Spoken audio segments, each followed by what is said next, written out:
ಜೊತೆ ಯುದ್ಧ ಮಾಡೋಕೆ ಇಷ್ಟಪಡಲ್ಲ. ಯಾಕಂದ್ರೆ ಈ ಯುದ್ಧದಲ್ಲಿ ನಿಮ್ಮ ಆನೆಗೆ ಏನಾದ್ರೂ ಆಗ್ಬಿಟ್ರೆ. ನಮಗೆ ಅನಿಸುತ್ತಿದೆ ನಿನ್ನ ತಂದೆ ತಾಯಿ ನಿನಗೆ ಮಾಯಾವಿ ಶಕ್ತಿಗಳನ್ನೇನೋ ಕೊಟ್ಟಿದ್ದಾರೆ, ಆದರೆ ಯುದ್ಧ ಮಾಡುವ ಧೈರ್ಯವನ್ನೇ ಕೊಟ್ಟಿಲ್ಲ. ಇವ್ರು ನಮ್ಮ ಮಾತೆ ಕೇಳ್ತಿಲ್ವಲ್ಲ. ಮೊದ್ಲು ಇವ್ರನ್ನ ಆನೆಯಿಂದ ಕೆಳಗಿಳಿಸ್ಬೇಕು.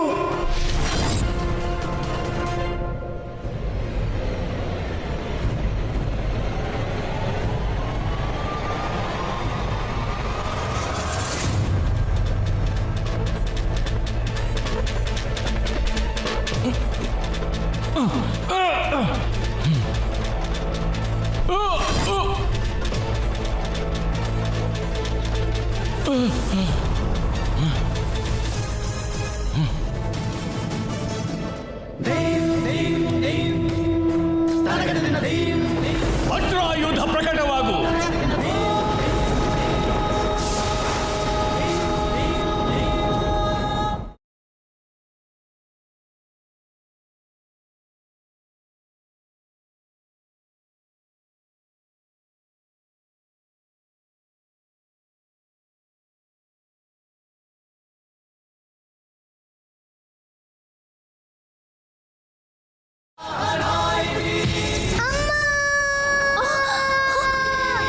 ಮಾರುತಿ,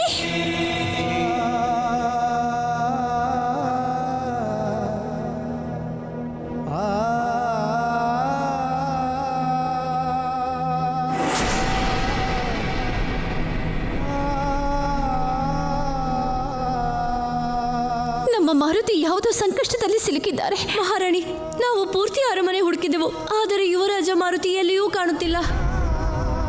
ಎಲ್ಲೂ ಇಲ್ಲವೇ? ಮತ್ತೆಲ್ಲಿ ಹೋಗಿರಲು ಸಾಧ್ಯ? ತನ್ನ ಮಗು ಸಂಕಷ್ಟದಲ್ಲಿ ಸಿಕ್ಕಾಕೊಂಡಿದ್ರೆ ತಾಯಿಗದು ತಿಳಿದು ಬಿಡುತ್ತೆ. ನನಗನ್ನಿಸ್ತಾ ಇದೆ ನಮ್ಮ ಮಾರುತಿಗೆ ಯಾವುದೋ ಸಂಕಷ್ಟದಲ್ಲಿ ಸಿಕ್ಕಾಕೊಂಡಿದ್ದಾರೆ ಅಂತ. ದೇವಿ ಅಂಜನಿ, ನೀವು ಆತಂಕಕ್ಕೆ ಒಳಗಾಗದಿರಿ.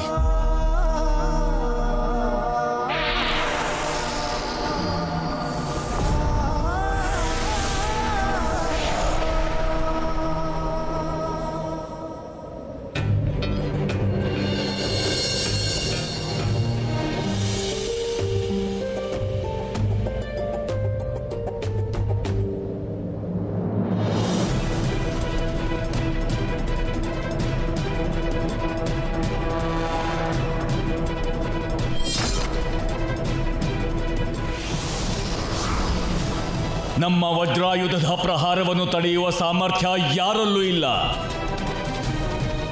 ಇಂದು ನಾವು ನಮ್ಮ ಮಾರ್ಗದಲ್ಲಿದ್ದ ಬಹುದೊಡ್ಡ ಮುಳ್ಳನ್ನು ಸಹ ಕಿತ್ತೆಸೆದಿದ್ದೇವೆ.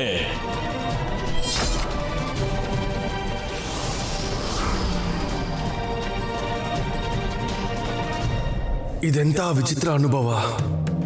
ಏನೋ ತೊಂದರೆ ಆಗಿದೆ ಎಂದು ನಮಗೇಕೆ ಹೀಗೆ ಅನಿಸುತ್ತಿದೆ? ಇಲ್ಲ,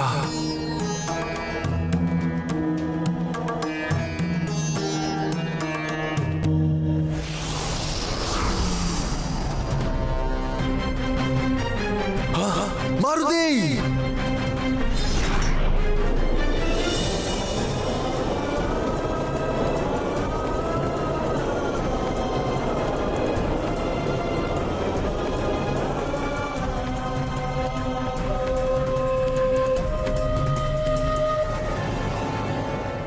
ಪುತ್ರ, ನಿನ್ನ ಕಣ್ಣುಗಳನ್ನು ಬಿಡು ಪುತ್ರ.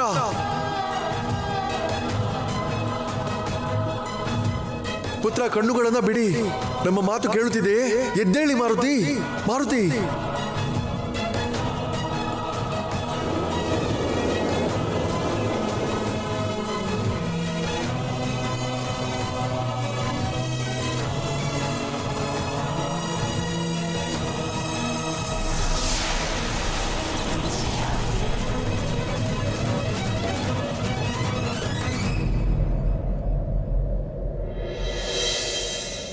ಯಾರು ಆ ನಿಷ್ಠೂರ ಮನಸ್ಸಿನವನು?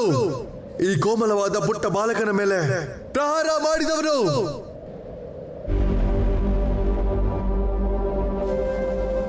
ಮಾರುತಿ, ನಾವು ನಿಮ್ಮ ತಂದೆ. ನಿಮಗೆ ಏನೂ ಆಗಲು ಬಿಡುವುದಿಲ್ಲ. ನಾವು ನಮ್ಮ ಮಂತ್ರಶಕ್ತಿಯಿಂದ ನಿಮ್ಮನ್ನು ಸರಿಪಡಿಸುತ್ತೇವೆ.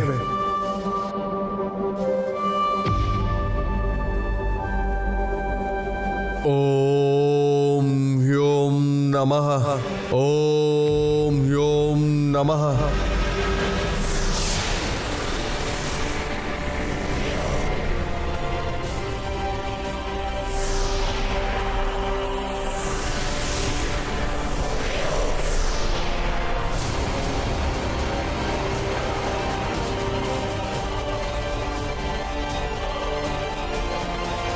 ನಾವು ಹೀಗೆ ನಿಮ್ಮನ್ನು ನಿರ್ಜೀವ ಅವಸ್ಥೆಯಲ್ಲಿ ನೋಡಲಾಗುತ್ತಿಲ್ಲ ಪುತ್ರ. ನಾವು ನಿಮ್ಮ ಆಟ ಚತುರತೆಯನ್ನು ಮತ್ತೆ ನೋಡ ಬಯಸುತ್ತೇವೆ. ನೀವು ಏಳಲೇಬೇಕು ಮಾರುತಿ, ಏಳಲೇಬೇಕು.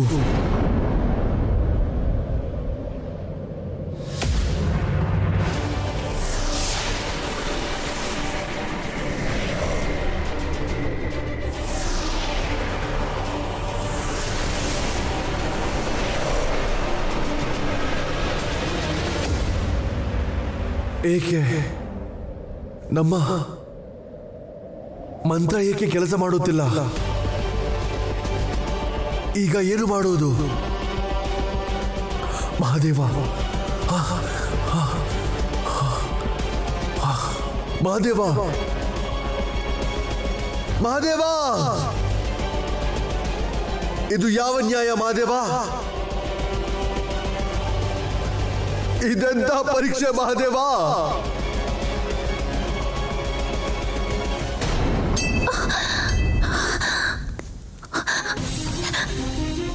ಹೇ ಮಹಾದೇವ, ಮಾರುತಿ ನಿಮ್ಮ ಕೃಪೆಯಿಂದಲೇ ಜನ್ಮ ತಾಳಿದ್ದು. ನಿಮ್ಮ ಆಶೀರ್ವಾದವಿದೆ ಮಾರುತಿ ಮೇಲೆ. ಮಾರುತಿಯನ್ನು ರಕ್ಷಿಸಿ ಮಹಾದೇವ. ನಮ್ಮ ಮಾರುತಿಯನ್ನ ಸುರಕ್ಷಿತವಾಗಿರಿಸ್ತೀರಾ ಅಲ್ವಾ?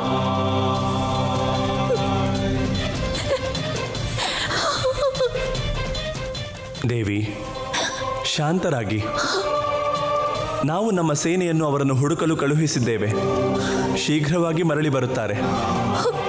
ಅವರಿಗೆ ಏನೂ ಆಗುವುದಿಲ್ಲ. ಆಗೋಗಿದೆ ಸ್ವಾಮಿ, ನಮಗನ್ನಿಸ್ತಾ ಇದೆ ಏನೋ ಆಗೋಗಿದೆ ಅಂತ. ದೇವಿ, ಅವರು ತಮ್ಮ ಮಿತ್ರರೊಂದಿಗೆ ಇಲ್ಲೇ ಎಲ್ಲೋ ಆಟವಾಡುತ್ತಿರಬಹುದು. ಬೇಗನೆ ಮರಳಿ ಬರುತ್ತಾರೆ. ಋಷಿವರ್ಯ, ನೀವಾದರೂ ಹೇಳಿ. ಇಲ್ಲ ಮಹಾರಾಜ, ದೇವಿ ಅಂಜನಿ ಒಬ್ಬ ಸಾಧಾರಣ ಸ್ತ್ರೀಯಲ್ಲ. ಅವರ ಮನಸ್ಸಿನಲ್ಲಿ ಇಷ್ಟು ತೀವ್ರವಾಗಿ ಆತಂಕವಾಗುತ್ತಿದೆ ಎಂದರೆ ಅದನ್ನು ನಾವು ಗಂಭೀರವಾಗಿ ಪರಿಗಣಿಸಲೇಬೇಕು. ನಾವೆಲ್ಲ ದೇವಾದಿದೇವ ಮಹಾದೇವನಲ್ಲಿ ಮಾರುತಿಯ ಕ್ಷೇಮಕ್ಕಾಗಿ ಪ್ರಾರ್ಥಿಸೋಣ. ಋಷಿವರಿಯರೇ, ನಮ್ಮ ಪುತ್ರ ನಮ್ಮ ಜೀವನ ರೇಖೆಯಾಗಿದ್ದಾನೆ. ನಮ್ಮ ಮಾರುತಿಯ ವಿನಃ ನಮಗೆ ಯಾವ ಅಸ್ತಿತ್ವವೂ ಇಲ್ಲ. ಅವನಿಗೇನಾದರೂ ಹೆಚ್ಚು ಕಡಿಮೆ ಆಗಿಬಿಟ್ರೆ ನಾವು ಪ್ರಾಣತ್ಯಾಗ ಮಾಡುತ್ತೇವೆ. ಇಲ್ಲ ದೇವಿ, ಮಹಾದೇವ ಕರುಣಾಸಾಗರ. ನೀವು ಪವಿತ್ರ ಮನಸ್ಸಿನಿಂದ ಅವರನ್ನು ಪ್ರಾರ್ಥಿಸಿದರೆ ಅವಶ್ಯವಾಗಿ ಆಶೀರ್ವದಿಸುತ್ತಾರೆ. ನಾನೊಬ್ಬಳು ಮಾತೆಯಾಗಿ ದೇವಿ ಅಂಜನಿಯ ಮನಸ್ಥಿತಿ ನನಗೆ ಅರ್ಥವಾಗುತ್ತದೆ ಪ್ರಭು. ಆಕೆಯ ಆಕ್ರಂದನ ನನ್ನನ್ನು ಬಹಳ ಹಿಂಸಿಸುತ್ತಿದೆ. ಯಾವುದೇ ಯಾತ್ರೆಯಲ್ಲಿ ಯಾತ್ರಿ ಅಡೆತಡೆಗಳನ್ನು ಮೀರಿದ ನಂತರ ಮಾತ್ರ ಅವನು ಗುರಿ ತಲುಪುತ್ತಾನೆ. ಮಾತೆ ಅಂಜನಿಯ ಮನದಲ್ಲಿ ಆಗುತ್ತಿರುವ ಅಲ್ಲೋಲ ಕಲ್ಲೋಲಗಳು ನಿಶ್ಚಿತ ಎನ್ನುವುದು ಮಾರುತಿಯನ್ನು ಗರ್ಭಧರಿಸುವ ಸಮಯದಲ್ಲೇ ಆಕೆಯ ಭಾಗ್ಯದಲ್ಲಿ ಬರೆಯಲಾಗಿತ್ತು. ಸತ್ಯ ಹೇಳಿದಿರಿ ಪ್ರಭು. ಸಂತಾನದಿಂದ ಸಿಗುವ ಸುಖ ದುಃಖದಿಂದಲೇ ಮಾತೃತ್ವ ಅಥವಾ ಪಿತೃತ್ವದ ಅನುಭವ ಪೂರ್ಣವಾಗುವುದು. ಮಾತೃತ್ವದಿಂದ ಉತ್ಪತ್ತಿಯಾದ ಮಾತೆ ಅಂಜನಿಯ ಕರುಣೆಯ ಪ್ರಾರ್ಥನೆ ಮತ್ತು ಪವನದೇವನಲ್ಲಿ ಮಾರುತಿಗಾಗಿ ಇರುವ ಪಿತೃಭಾವ ಮಾರುತಿಯ ಈ ಯಾತ್ರೆಯಲ್ಲಿ ಒಂದು ಹೊಸ ತಿರುವನ್ನು ಕೊಡುತ್ತದೆ. ಪುತ್ರ, ನಿಮ್ಮ ನಿಷ್ಕಲ್ಮಶ ನಗುವಿಲ್ಲದೆ ಈ ಸೃಷ್ಟಿಯಲ್ಲಿ ಬೇರೇನೂ ಇಲ್ಲ ಪುತ್ರ. ನಿಮ್ಮ ಹುಡುಗಾಟ, ನಿಮ್ಮ ಮಾತುಗಳು, ಅದನ್ನು ಬಿಟ್ಟರೆ ಈ ಸೃಷ್ಟಿಯಲ್ಲಿ ನಮಗೇನೂ ಇಲ್ಲ ಪುತ್ರ. ಆದರೆ ಯಾರು ಅವನು? ನಿಮ್ಮ ಮುದ್ದಾದ ಮುಖದಲ್ಲಿ ನಗುವನ್ನು ಕಿತ್ತುಕೊಳ್ಳುವ ದುಸ್ಸಾಹಸ ಮಾಡಿದವನು.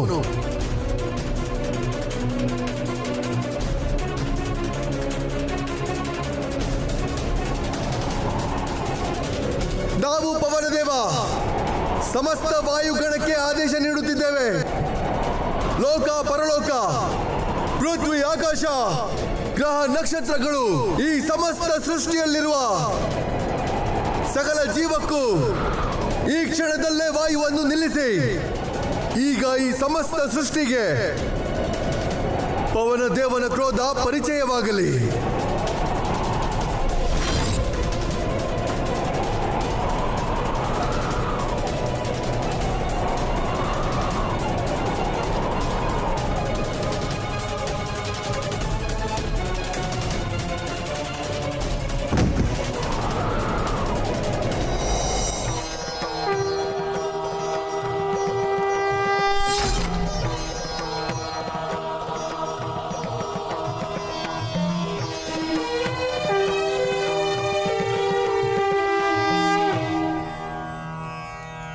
ಇದೆಲ್ಲ ಏನಾಗ್ತಿದೆ?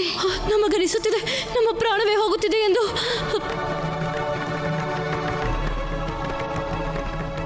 ನಮಗೆ ಉಸಿರಾಡಲು ಆಗುತ್ತಿಲ್ಲ ಮುನಿವರ್ಯ. ಇದ್ದಕ್ಕಿದ್ದಂತೆ ಏನಾಯಿತು? ಕೊನೆಯ ಬಾರಿ ಪುತ್ರನನ್ನು ನೋಡಬೇಕಿತ್ತು.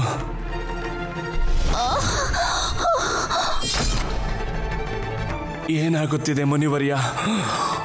ಸಮಸ್ತ ಸೃಷ್ಟಿ ವಿಪತ್ತಿನ ಅಂಚಿನಲ್ಲಿದೆ ಎನಿಸುತ್ತಿದೆ ಮಹಾರಾಜ.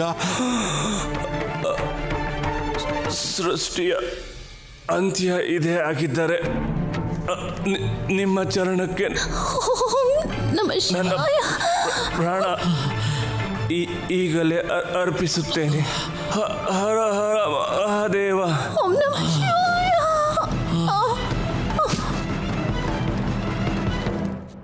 ನಮಗೇನನ್ನಿಸುತ್ತಿದೆ ಅಂದರೆ ಪೃಥ್ವಿಯಲ್ಲಿ ಹಾಹಾಕಾರ ತಾಂಡವವಾಡುತ್ತಿದೆ ಎಂದು.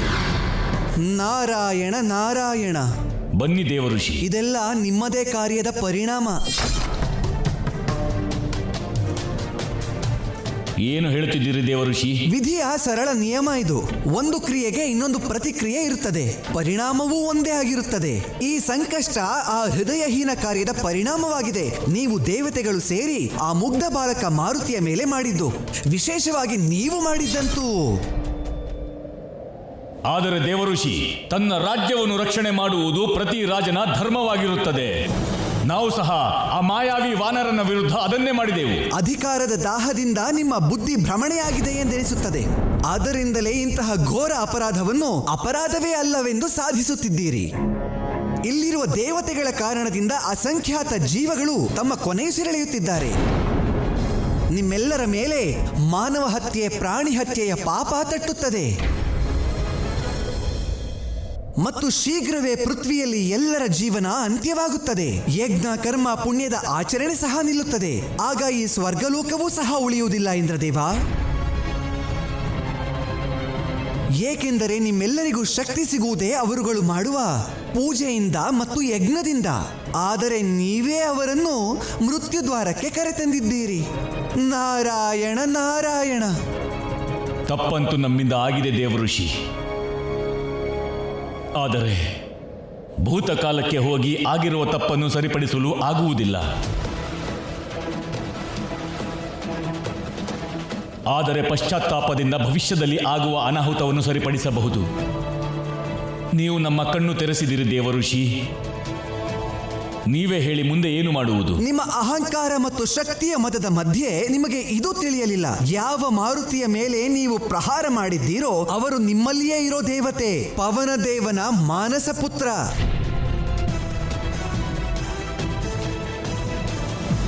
ಅವರು ತಮ್ಮ ಪುತ್ರನ ಸ್ಥಿತಿ ನೋಡಿ ಕ್ರೋಧಿತಗೊಂಡರು. ಅದೇ ಕಾರಣಕ್ಕಾಗಿ ಇಂದು ಸಮಸ್ತ ಸೃಷ್ಟಿ ಸಂಕಷ್ಟದಲ್ಲಿದೆ ಇಂದ್ರದೇವ.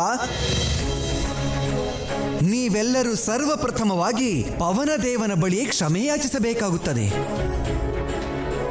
ನಮ್ಮಿಂದ ಹೇಗೆ ಇಂಥ ಘೋರ ಅನರ್ಥವಾಯಿತು? ನಾವು ಪವನದೇವನ ಪುತ್ರನ ಮೇಲೆ ವಜ್ರಾಯುಧದ ಪ್ರಹಾರ ಮಾಡಿಬಿಟ್ಟೆವು. ದೇವತೆಗಳೇ, ನಾವು ಶೀಘ್ರವೇ ಹೋಗಿ ಪವನದೇವನ ಬಳಿ ಕ್ಷಮೆ ಬೇಡಬೇಕು. ನಡೆಯಿರಿ.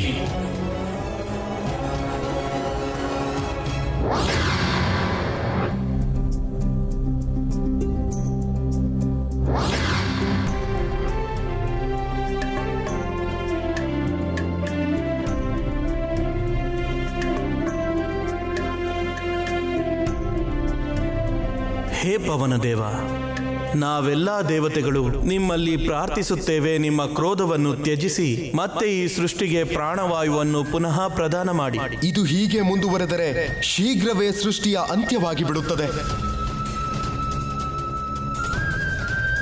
ನಾವೇ ಆ ಅಪರಾಧಿ ಪವನದೇವ.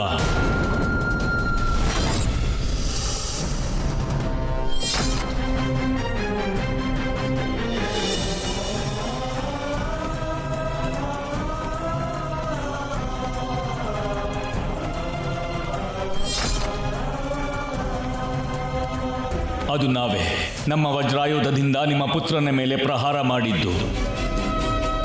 ನಮ್ಮನ್ನು ಕ್ಷಮಿಸಿಬಿಡಿ ಪವನದೇವ. ನಮ್ಮ ಮನಸ್ಸು ಹೇಳುತ್ತಿದೆ, ಇದೇ ಈ ಕ್ಷಣವೇ ಅಪರಾಧಿಗೆ ಶಿಕ್ಷೆ ಕೊಡಬೇಕೆಂದು. ಆದರೆ ನಾವು ಹಾಗೆ ಮಾಡಲಾಗುವುದಿಲ್ಲ. ನಿಮ್ಮ ವಿರುದ್ಧ ನಾವು ನಿಂತರೆ ಅದು ದೊಡ್ಡ ಅಧರ್ಮವಾಗುತ್ತದೆ. ಏಕೆಂದರೆ ನೀವೊಬ್ಬ ರಾಜ ಇಂದ್ರದೇವ, ರಾಜ ನೀವು. ಆದರೆ ನೀವು ಮಾಡಿದ ತಪ್ಪಿನ ಪರಿಣಾಮ ಈ ಸಮಸ್ತ ಸೃಷ್ಟಿಯೇ ಎದುರಿಸಬೇಕಾಗುತ್ತದೆ. ನಾರಾಯಣ ನಾರಾಯಣ. ಬೇಡ ಪವನದೇವ, ನಿಮ್ಮ ದುಃಖ ಅರ್ಥವಾಗುತ್ತಿದೆ. ಆದರೆ ಈ ವಿಷಮ ಪರಿಸ್ಥಿತಿಯಿಂದ ಹೊರಗೆ ಬರಲು ಮಾರ್ಗ ಇದ್ದೇ ಇರುತ್ತದೆ. ಇಂದ್ರದೇವ, ನೀವು ನಿಮ್ಮ ವಜ್ರ ಪ್ರಹಾರವನ್ನು ಹಿಂಪಡೆಯಬಹುದೇ?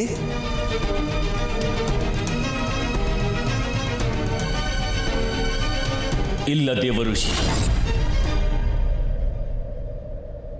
ವಜ್ರಾಯುಧ ಬ್ರಹ್ಮಾಂಡದ ಶಕ್ತಿಶಾಲಿ ಅಸ್ತ್ರ. ಅದರ ಪ್ರಹಾರವನ್ನು ಹಿಂಪಡೆಯುವ ಸಿದ್ಧಿ ನಮಗೆ ತಿಳಿದಿಲ್ಲ. ನಮ್ಮಿಂದ ಅದು ಆಗುವುದೂ ಇಲ್ಲ. ಮತ್ತೇನಾಗುತ್ತದೆ ನಿಮ್ಮಿಂದ? ನಮ್ಮ ಪುತ್ರನ ಮುಂದೆ ನಮಗೆಲ್ಲವೂ ತೃಣ ಸಮಾನ. ಇದೆಂತಹ ಪರಿಸ್ಥಿತಿ! ಎಷ್ಟು ನಿಸ್ಸಹಾಯಕವಾಗಿ ಹೀಗೆ ನಿಂತಿದ್ದೇವೆ. ಆದರೆ ನೆನಪಿರಲಿ ಇಂದ್ರದೇವ, ನಾವು ಒಂದು ಕೆಲಸ ಅವಶ್ಯವಾಗಿ ಮಾಡುತ್ತೇವೆ. ನಾವು ನಮ್ಮ ಪುತ್ರನಿಗಾಗಿ ನಮ್ಮ ಪ್ರಾಣವನ್ನು ಸಹ ತ್ಯಜಿಸಲು ಸಿದ್ಧ.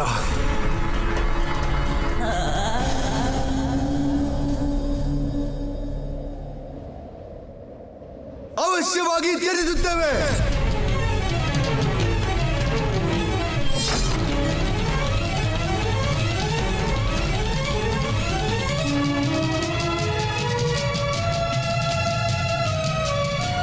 ಈಗ ಸೃಷ್ಟಿಯ ಸರ್ವನಾಶ ನಿಶ್ಚಿತ ಎಂದು ನಮಗೆ ಅನಿಸುತ್ತದೆ.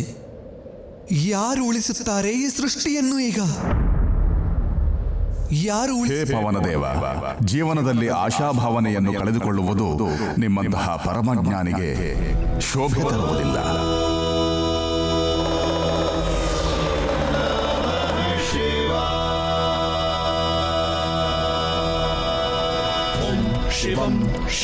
ಪವನದೇವ, ಕರ್ತವ್ಯದ ಸ್ಥಾನ ಭಾವನೆಗಿಂತ ದೊಡ್ಡದು.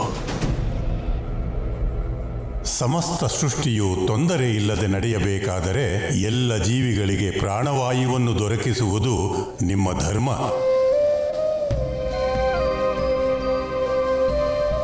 ಇಂದ್ರದೇವ ನಮ್ಮ ಪುತ್ರನನ್ನು ಗಾಯಗೊಳಿಸಿದ್ದಾರೆ. ಅವರ ಈ ಕೃತ್ಯದಿಂದ ನಮ್ಮ ಹೃದಯ ದುಃಖಿಸುತ್ತಿದೆ. ನಾನೊಬ್ಬನೇ ಅಲ್ಲ, ಜಗತ್ತಿನ ಯಾವ ತಂದೆಯೂ ತನ್ನ ಸಂತಾನವನ್ನು ಈ ಅವಸ್ಥೆಯಲ್ಲಿ ನೋಡ ಬಯಸುವುದಿಲ್ಲ. ನಮ್ಮ ಮಾರುತಿಯ ಪ್ರಾಣ ಸಂಕಷ್ಟದಲ್ಲಿರುವಾಗ ನಾವು ಜೀವಂತವಾಗಿರಲು ಸಾಧ್ಯವಿಲ್ಲ.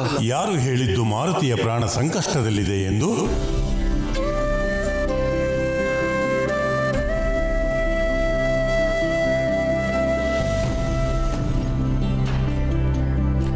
ನೀವು ಹೇಳುತ್ತಿರುವ ಮಾತಿನ ತಾತ್ಪರ್ಯವೇನು ಬ್ರಹ್ಮದೇವ? ತಮ್ಮ ಭಾಗ್ಯವನ್ನು ಅವರು ತಾವೇ ಬರೆದುಕೊಂಡಿದ್ದಾರೆ. ಅವರಿಗೆ ಪ್ರಕೃತಿಯ ಯಾವುದೇ ನಿಯಮ ಅನ್ವಯಿಸುವುದಿಲ್ಲ. ಹೀಗಿರುವಾಗ ಅವರ ಪ್ರಾಣ ಹೇಗೆ ಸಂಕಷ್ಟದಲ್ಲಿರುತ್ತದೆ?